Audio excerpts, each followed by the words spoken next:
गणित का बात करते हैं, क्योंकि सबसे ज्यादा बच्चे गणित का ही डिमांड करते हैं कि सर जी गणित में बता दीजिए ना, गणित में सर एकदम 100 में 100 लाना है।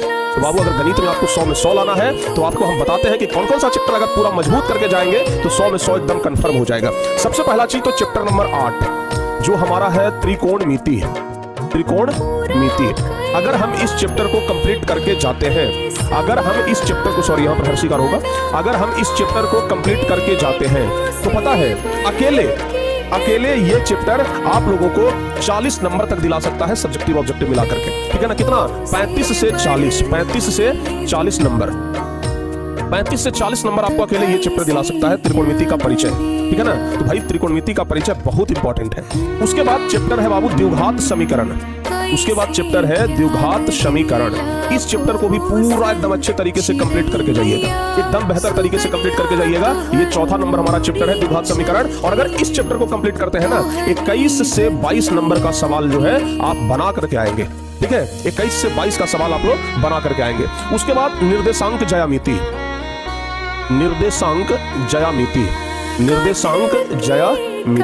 अगर आप निर्देशांक ज्यामिति को अच्छे तरीके से कंप्लीट कर लिए हैं चैप्टर नंबर 7 को, अगर आप चैप्टर नंबर 7 को निर्देशांक ज्यामिति को अच्छे तरीके से कंप्लीट कर लिए हैं तो लगभग 17 नंबर तक का सवाल आप लोग बना करके आ सकते हैं, यानी कि 17 नंबर का पूछा जाता है, ठीक है।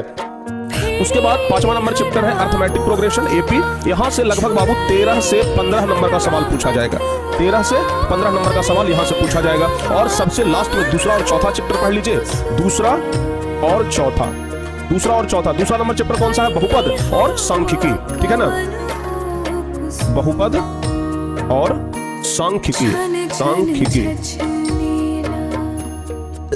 सांख्यिकी चैप्टर अगर पढ़ लेते हैं तो यहां से ना लगभग 14-15 नंबर का सवाल यहां से भी पूछा जाता है, ठीक है ना। आप मिला करके क्वेश्चन बैंक से देख लीजिएगा, एकदम पूरा एग्जैक्ट हम आपको डेटा बता रहे हैं। तो 1, 2, 3, 4, 5 यानी 5-6 चैप्टर पढ़ना है। 15 चैप्टर में से हम 5 चैप्टर ला करके दे दिया आपको। अगर सोच लो अगर इतना पढ़ के जाइएगा, मैथ में आप 100 में 100 ला सकते हैं। मैथ में 100 आउट ऑफ 100 आप ला सकते हैं, इसमें कोई डाउट ही नहीं है, ठीक है ना। तो आप लोग इतना करके जाइए, एकदम पूरा का पूरा लेकर के आइएगा, ठीक है।